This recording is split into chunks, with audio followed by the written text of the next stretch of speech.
नमस्कार दोस्तों। जैसा कि कल के हमने जो है पिछले वीडियो में देखा था कि हमें जो है एक सक्सेसफुल ट्रेडर होने के लिए क्या ट्रेडिंग स्टेप्स लेनी चाहिए। अब उस ट्रेडिंग स्टेप्स में जो है हमने कई सारी चीज़ें डिस्कस की थी कि उसके लिए सक्सेसफुल ट्रेडर होने के लिए हमें ट्रेडिंग प्लान होना चाहिए, हमें रिस्क मैनेजमेंट, इमोशनल कंट्रोल कैसा होना चाहिए, डिसिप्लिन कैसा होना चाहिए। ये बहुत सारी चीज़ें हमने वहाँ पर डिस्कस की थी। तो आज जो है हम आज जो है ट्रेडिंग प्लान के बारे में बात करेंगे थोड़ा सा डिटेल में। इसको एक एग्जांपल के साथ जो है ट्रेडिंग प्लान की हम बात करेंगे। तो ट्रेडिंग प्लान क्या होता है बेसिकली कि आपका जो मार्केट के प्रति ऑब्जर्वेशन होता है, चाहे आप किसी भी मेथड को अपनाते हो, लेकिन आपने एक मार्केट में जैसे एक अपना एक ऑब्जर्वेशन कर लिया है कि मार्केट में ये जो है ट्रेंड ऊपर का है, फिर ऊपर होने के बाद जो है बाज़ार इस तरीके से नीचे आया, तो इसके हिसाब से आपने अपने मार्केट के ऑब्जर्वेशन के हिसाब से आपको एक प्लान बनाना है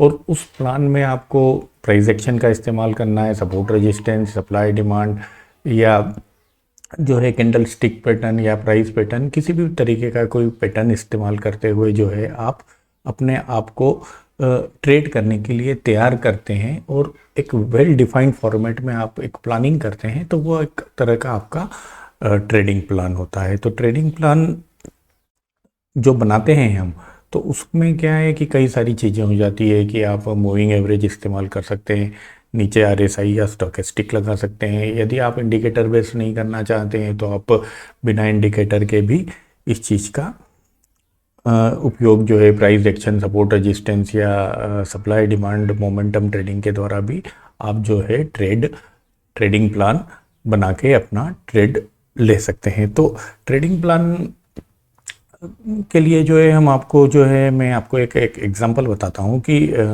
जो है हम ट्रेडिंग प्लान में कैसे किस प्रकार से ट्रेडिंग प्लान को एग्जीक्यूट करते हैं और ट्रेडिंग प्लान के कंपोनेंट क्या क्या होते हैं। ट्रेडिंग जैसे हम इस चीज़ की बात करें कि ये हमारा एक ट्रेडिंग प्लान है, तो यहाँ पे क्या किया है कि हम जो है आपका कुछ भी हो, मूविंग एवरेज हो, चाहे आप 50-20 या 2 से ज़्यादा मूविंग एवरेज इस्तेमाल करते हो, तो आपने यहाँ एक मूविंग एवरेज लगा लिया, ठीक है। उसके बाद जो है आपने चार्ट में नीचे कुछ आरएसआई या अगर जैसे आपने यहाँ कहीं एक मूविंग एवरेज लगा दिया, इसके बाद आप और भी कोई इंडिकेटर इस्तेमाल करते हो जैसे एमएसीडी या आरएसआई वगैरह, जो भी आपको इंडिकेटर इस्तेमाल करना है वो आपने करवा लिया। उस फिर क्या होता है कि हमारा प्लान क्या होना चाहिए कि जब प्राइस जो है इस पर्टिकुलर मूविंग एवरेज के आसपास आती है तो हमें जो है अपने प्लान को एग्जीक्यूट करना है। तो ये जो है जब कभी भी प्राइस जो है इस मूविंग एवरेज के आसपास आती है, इस जगह आती है, तो फिर यहाँ पे कोई एक रिवर्सल कैंडल स्टिक बनता है। देखिए यहाँ लिखा है हमने, ये रिवर्सल कैंडल स्टिक बनता है। मूविंग एवरेज को इसने जो है टच किया है। इसके बाद जो है नीचे इसका स्टोकेस्टिक या आरएसआई जो है ओवरबॉट जोन में या ग्रेटर देन 70 या 80 के आसपास हो जाए, ठीक है। इसी प्रकार एमएसीडी का भी क्रॉस ओवर हो जाए। तो ये सब चीज़ें जो है हमें जो है ट्रेडिंग प्लान के अंदर इंक्लूड करनी चाहिए। तो जब ये सारी कंडीशन मैच हो जाती है ना, और यहाँ एक रिवर्सल कैंडल का भी जो है फॉर्मेशन हो जाता है, एक या दो से ज़्यादा पायर्सिंग पैटर्न या जो भी है हमारा किसी भी प्रकार का जो है यहाँ पे कैंडल स्टिक पैटर्न का फॉर्मेशन हो जाता है, रिवर्सल कैंडल स्टिक पैटर्न का फॉर्मेशन हो जाता है, तो हम यहाँ पे एक ट्रेड ले सकते हैं। तो ये ट्रेडिंग प्लान में जो है हमें ये सब चीज़ें देखनी पड़ती है। और जब चार्ट में इस प्रकार की कंडीशन आती है तो हम जो है हमारे ट्रेडिंग प्लान को एग्जीक्यूट कर सकते हैं। जैसे ये चार्ट में इस टाइप की कंडीशन बनी, उसके बाद आपको एक जो है यहाँ पे कंफर्मेशन कैंडल बनी और इसके ऊपर आपने अपनी एंट्री को इनिशिएट किया। तो ये जो है ये सब चीज़ें आपकी ट्रेडिंग प्लान का हिस्सा होती है। इस ट्रेडिंग प्लान में जो है हम जो है हमारा मेन जो चीज़ें रहती है वो ये रहता है कि ट्रेडिंग प्लान में जो है हमारा रिस्क रिवॉर्ड क्या होगा। तो जैसे यहाँ पे ये जैसे ही हमें कंफर्मेशन बनी तो हमने यहाँ पे एक स्टॉप लॉस लगा दिया, ठीक है। तो यहाँ पे जो स्टॉप लॉस लगाया उसमें 1 आर का रिस्क है, मतलब जो है यहाँ पे समझो यहाँ अपना 2 रुपये का अगर रिस्क है, ठीक है। तो इसके अगेंस्ट में हम चाहेंगे कि हम जो है कम से कम 1:3 का रेशो ले, तो 6 या 8 रुपये लेने की कोशिश करेंगे, और लूज़ करना है तो हम केवल 2 रुपये लूज़ करेंगे। तो यहाँ ऊपर कहीं आपका टारगेट भी आपके पास डिसाइड होना चाहिए। तो इस हिसाब से हम जो है 2 रुपये के अगेंस्ट में 6 या 8 रुपये रिस्क लेने की सोचेंगे। इसके अलावा जो है ये थोड़ा सा एग्रेसिव टाइप का रिस्क हो गया। अगर आप चाहें तो इस पर्टिकुलर जो रिवर्सल कैंडल है इसके नीचे का भी आप एक स्टॉप लॉस लगा सकते हैं, लेकिन यहाँ अगर स्टॉप लॉस लगाते हैं तो यहाँ आपका रिस्क बढ़ के 4 रुपये हो जाएगा, ठीक है, और आपका टारगेट लगभग उतना ही रहेगा।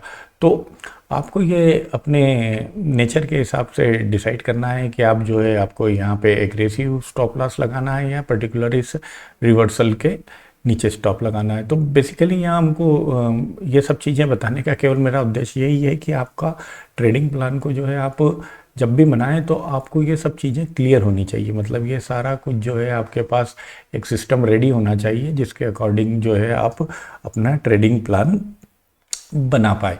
तो ये होता है आपका ट्रेडिंग प्लान। तो इस प्रकार जैसे मैंने एक सेटअप बताया है, तो इसी प्रकार के आप अपने कई सारे सेटअप का इस्तेमाल करके उसमें कितना रिस्क है, कितना रिवार्ड है और कहाँ पे एंट्री लेनी है, मूविंग एवरेज क्या कह रहा है, स्टॉकेस्टिक क्या कह रहा है, आरएसआई क्या कह रहा है, एमएसआईडी क्या कह रहा है। अगर आप इंडिकेटर बेस्ड ट्रेडिंग करते हैं तो आप यहाँ पे इस अपने ट्रेडिंग प्लान को इस प्रकार से एग्जीक्यूट कर सकते हैं।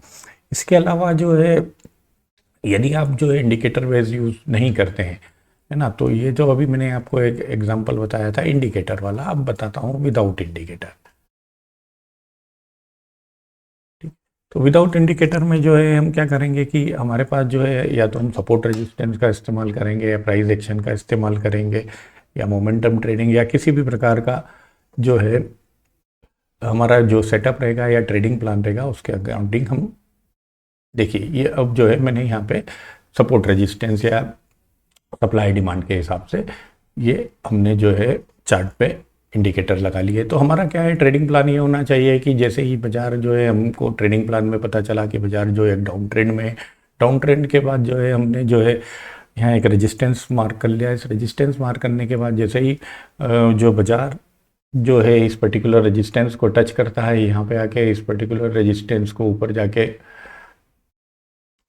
यहाँ पे आके कहीं इस रेजिस्टेंस को टच करता है तो हम जो है यहाँ पे डाउन ट्रेंड की एंट्री लेंगे। तो ऐसा करने का कारण यही है कि जो है पर्टिकुलर बाजार जो है एक ऑलरेडी डाउन ट्रेंड में चल रहा है और ये जैसे ही इसने इस रेजिस्टेंस को टच किया तो हमने एक डाउन ट्रेंड की एंट्री ली और जो है हमारा यहाँ पर्टिकुलर यहाँ पे या यहाँ पे अपना एक टारगेट जो है लॉन्गर टर्म टारगेट यहाँ पे डिसाइड करके रखा है। तो जब हम ट्रेडिंग प्लान बनाते हैं तो हमें पहले से ही पता होता है कि हमें एंट्री कहाँ लेनी है।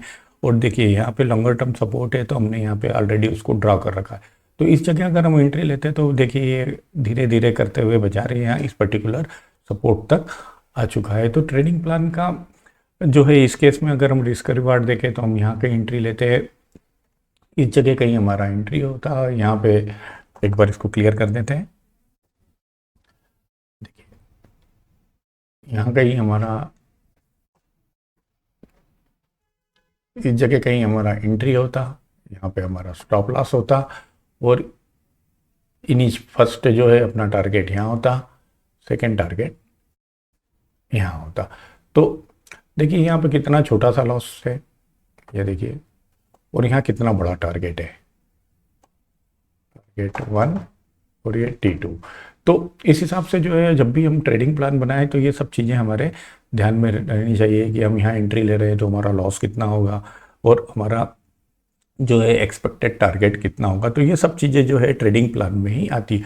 ऐसा करने से क्या होता है कि यहाँ हम जो है इमोशनली अटैच नहीं होते। यहाँ पे जैसे हमें पता है कि यहाँ पे हमें एंट्री लेनी है और इसके बाद जो है स्टॉप लॉस यहाँ लगाना है और टारगेट यहाँ है। तो अब जैसे ही हमने यहाँ पे ट्रेड लिया तो हमारा इमोशनली जो है हम इससे एक तरह से डिटेच हो गए। हमें बस मालूम है कि बस यहाँ आए तो आँख बंद करके हमें एग्जिट होना है और यहाँ पे आए तो हमें आँख बंद करके प्रॉफिट लेना है और उसके बाद जो है अगला प्रॉफिट हमको इधर कहीं लेने का है।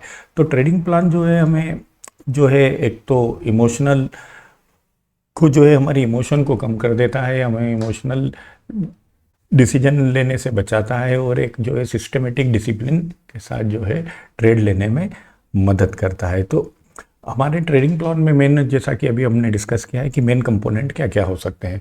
इन चीज़ों को आप हालांकि बैक टेस्ट भी कर सकते हैं कई बार, जैसे फिर यहाँ आया, फिर यहाँ पे आया, फिर यहाँ हमने एक रेजिस्टेंस बार किया, इसको टच किया, फिर यहाँ आया, फिर यहाँ कहीं हमें हो सकता है कि यहाँ से एक रिवर्सल हमने बनाया था तो यहाँ स्टॉप लॉस ले, ठीक है। तो ऐसी चीज़ें चलती रहेगी। तो हमें ट्रेडिंग प्लान के, जैसा कि हमने अभी कहा कि ट्रेडिंग प्लान में हमारे क्या क्या कंपोनेंट होना चाहिए। तो ट्रेडिंग प्लान में जो है हमको कुछ हमारे पास जो है ऐसे इंडिकेटर होने चाहिए, ऐसे या सेटअप्स होने चाहिए, ऐसी टेक्निक्स होनी चाहिए जिसके द्वारा हम जो है हमारे ट्रेड को जो लेने में या जिसके के द्वारा हमें ट्रेड लेने में मदद मिल सके। तो ये सब चीज़ें अगर हमारे पास होगी तो हम जो है एक अच्छे से ट्रेडिंग प्लान को एग्जीक्यूट कर पाएंगे। ट्रेडिंग प्लान जो है हमें एक तो हमारी पोजीशन साइजिंग के बारे में भी बतलाता है कि जैसे यहाँ हमने ट्रेड लिया तो यहाँ से यहाँ समझो 10 रुपये का, जैसे 18,196 और 18, तो यहाँ से यहाँ जैसे समझो 70 रुपये का रिस्क है। तो हमें यहाँ जो है यहाँ ये पता चलेगा कि हमें 70 रुपये अगर एक लॉट, ये जैसे ये निफ्टी है तो एक लॉट अगर निफ्टी लेते हैं तो 70 रुपये का हमें नुकसान है, मतलब 3,500 रुपये का नुकसान इस ट्रेड में हो सकता है। तो अगर हमारा कैपेसिटी एक ट्रेड में जो है 2,000 या 5,000 रुपये का नुकसान लेने की है तो हम जो है 3,500 रुपये का नुकसान यहाँ पे हमारे लिए एक्सेप्टेबल है। लेकिन यहाँ हम 2 लॉट नहीं लेंगे, एक ही लॉट लेंगे। इस प्रकार जो है हम हमारे रिस्क को यहाँ पे डिफाइन करते हुए हमारे पोजीशन साइज को भी जो है ध्यान में रख सकते हैं। हालांकि पोजीशन साइजिंग के बारे में अगले आने वाले वीडियो में हम बताएंगे। तो ट्रेडिंग प्लान का जो मैंने अभी आपको बताया कि ट्रेडिंग प्लान का क्या महत्व है और ट्रेडिंग प्लान का होना क्यों ज़रूरी है, तो ये सब चीज़ें अगर आप ध्यान में रखेंगे तो आपका ट्रेडिंग प्लान जो है आपको रिस्क मैनेजमेंट में मदद करेगा। तो आपका ट्रेडिंग प्लान आपको पोजीशन साइजिंग लेने में मदद करेगा। आपका ट्रेडिंग प्लान जो है आपको प्रॉपर एंट्री और प्रॉपर एग्जिट के बारे में बताएगा और आपको इमोशन फ्री होते हुए एक डिसिप्लिन के बारे में भी बताएगा कि आपको डिसिप्लिन रूप से किस प्रकार से ट्रेड लेनी है। तो उम्मीद करता हूँ कि ये आपको वीडियो पसंद आया होगा। अगर आपको ये वीडियो पसंद आया है तो उसे लाइक, सब्सक्राइब और शेयर ज़रूर करिए। धन्यवाद।